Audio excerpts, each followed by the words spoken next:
Welcome to the intro of the 6 video installment masterclass to the Benko Gambit. By the end of this video, you will be able to beat anybody with this gambit. Doesn't matter if you're a beginner, intermediate, advanced, or titled players. That's right, anybody. We're going to be explaining all of the positional motifs, positional rotations, tactical sacrifices, positional sacrifices, everything and anything you could possibly want to know about the Benko will be in this course, in this series. So the Benko is a sideline that stems from the Benoni Defence. And that is when you go pawn to b5, it is officially the Benko.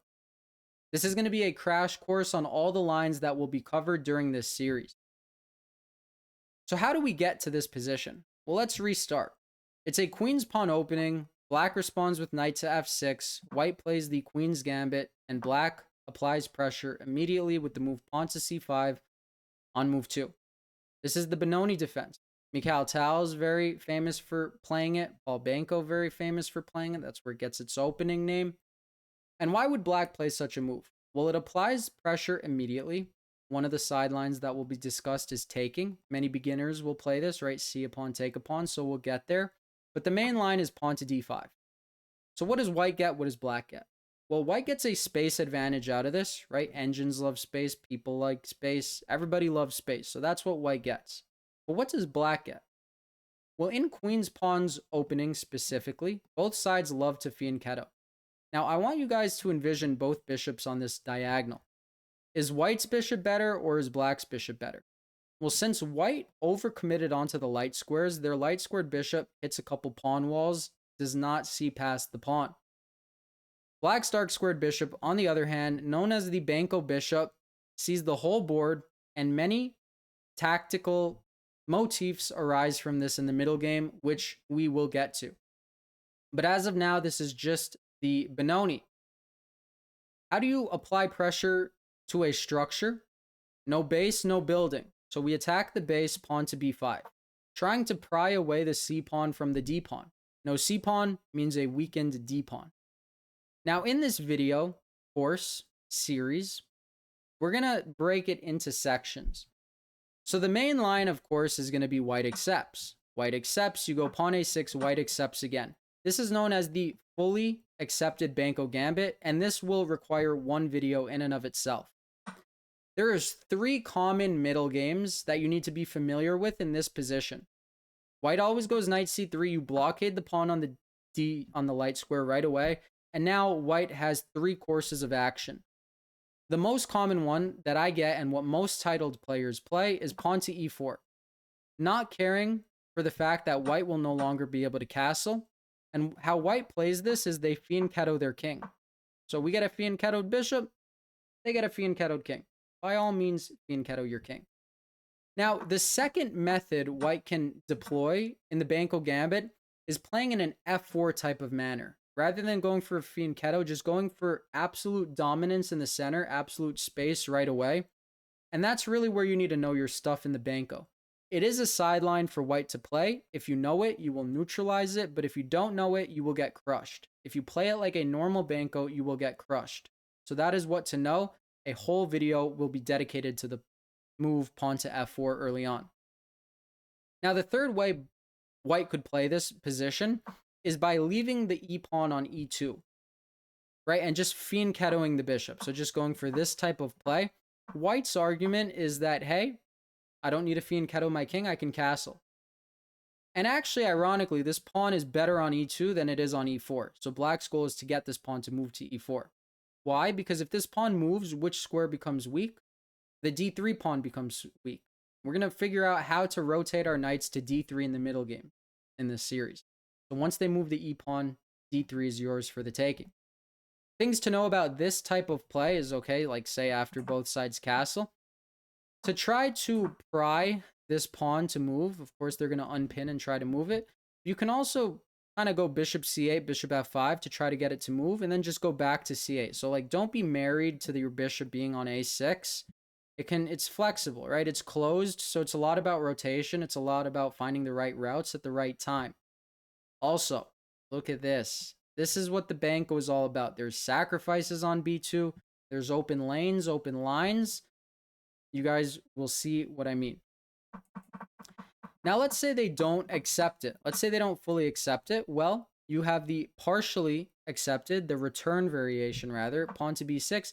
This will be a video in and of itself. I'll show a fun game with this line. This is not so serious. You don't need to worry about this at all. I think white overestimates the strength of pawn to b6 because black doesn't get to have their bishop on a6. You don't really care. It's not about the bishop on a6. In fact, it's about the open b file, which we will get without even having the cost of a pawn, the loss of a cost of a pawn, cost of a loss of a pawn. Spitting poetry now. But yeah, you just play it normally. Your pieces always go to the same squares 85% of the time in the Benko.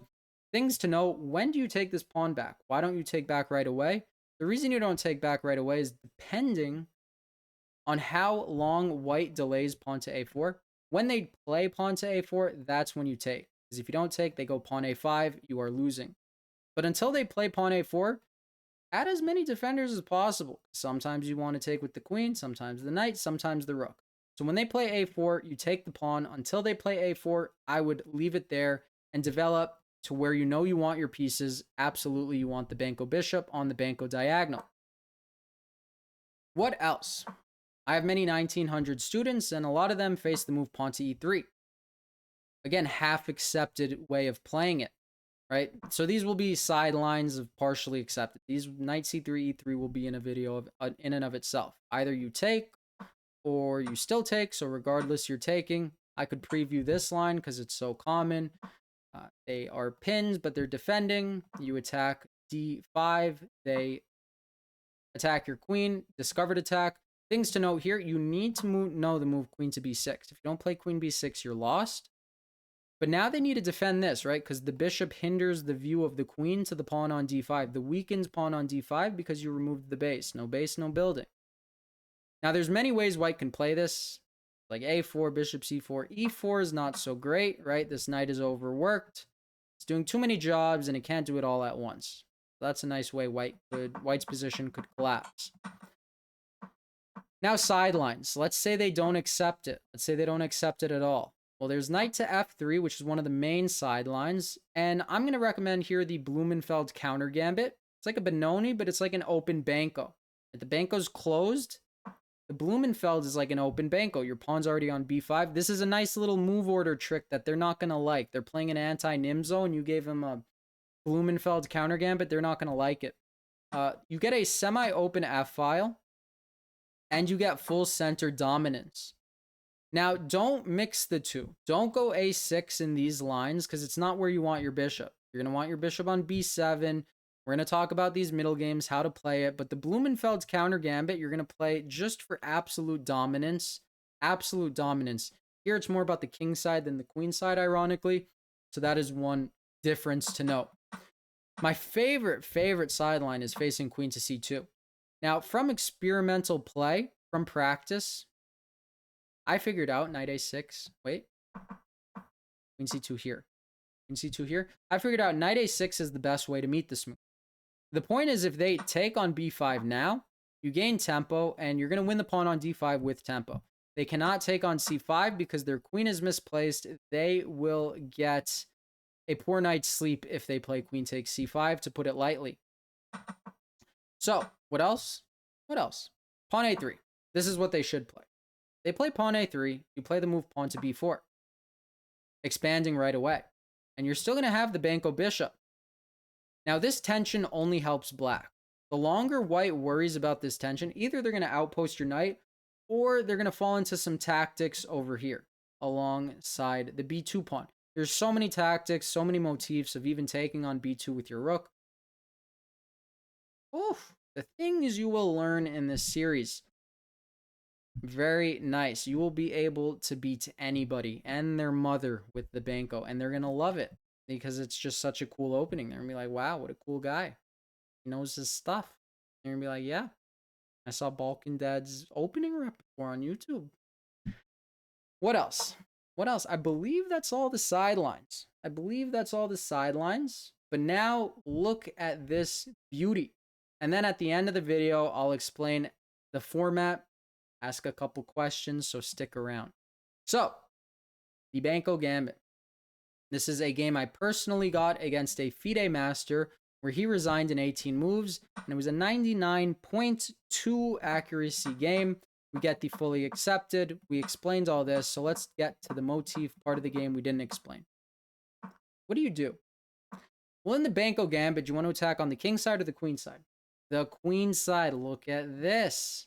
Look at this. So they go pawn a4. This is what good players play. They play this to kind of glue the queen side and maintain their pawn advantage. Don't see ghosts. The Benko is an opening where you shouldn't see ghosts.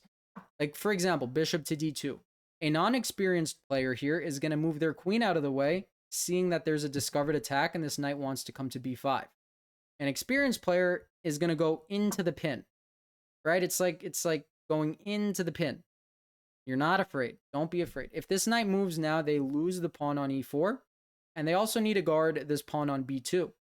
And if they guard this pawn on b2 off the top of my head, you just go queen to b3, and now you're deep freezing their position, and there is a lot of pressure. There's one more motif you guys must know about the Benko, and it will be in this game. So same idea, knight to g4. This is the other motif. So a pair of a trade of knights always helps the Benko player. Why? This knight is white's kingside defender. Without this knight, the king is rendered weak. This knight was doing nothing but obstruct the vision of the dark squared bishop. So removing these knights improves black's dark squared bishop, and it makes white's king faulty. So you, in essence, you're trading a bad knight for a good knight. So one pair of knight trade, good. Those are your little notes. Pair trade, one knight, good. Done. Then, cut the fluff. h3, knight e5. And remember this pawn on e4. Why did it want to be on e4? Because it was guarding d3. So you get the successful trade of knights. Oh, fantastic. You're threatening to go knight to c4, win the whole house, right? This is a gambit where white is going to be better, and then he's going to be losing in the matter of a move because there's so much complexity, nuance he needs to worry about. And a lot of the time he will forget about. So knight to c4 wins the game. They went pawn to b3. Why is this a mistake? Well, remember pawn to d3. How do you solidify it? By going pawn to c4. Here he resigned. You can envision the routes. You can envision the threats, the discoveries. Why exactly did he resign? Well, you're threatening everything, and after takes, you're attacking the rook. If the rook moves, you take a free knight. You have a battery. You're going to win a rook. It's literally dead lost. So this is the intro video to the Benko Gambit. Now let's talk about format. So this is the intro. The second video is going to be the fully accepted. Now you can envision fully accepted. That would be boom, boom. Then the third video is partially accepted. So boom and then no boom. The fourth is going to be the return variation, which is boom and then boom, giving it back. Then we get the declined. That's like the Blumenfeld and the queen c2 that we talked about. Then we're going to have sidelines. I think f4, I want to make its own video. And then the final sideline is going to be what most beginners play. It's not even like it's bad. It's not even a bad move. It's just you don't play this at top level. And then you can either play e6 or knight a6, winning it back. We will discuss which one will be played. Now, the final video of the series, so maybe it might be 7, but you're going to master this opening. We're going to do 2 videos a week on it. Send in any questions, comments, concerns, as cliche as that sounds, because the final video in the series is going to be me answering questions from you guys. Which lines did I miss? What goofy moves are your opponents playing that weren't covered? What questions weren't fully explained? Which lines weren't fully explained? So let me know. Now, for the true ones, I'm going to link my new channel down below, coming to you next month, Balkan Dad Chats, Zero Chess, all opinion. That's all I got to say. Thank you guys for watching. Have a great one. Peace.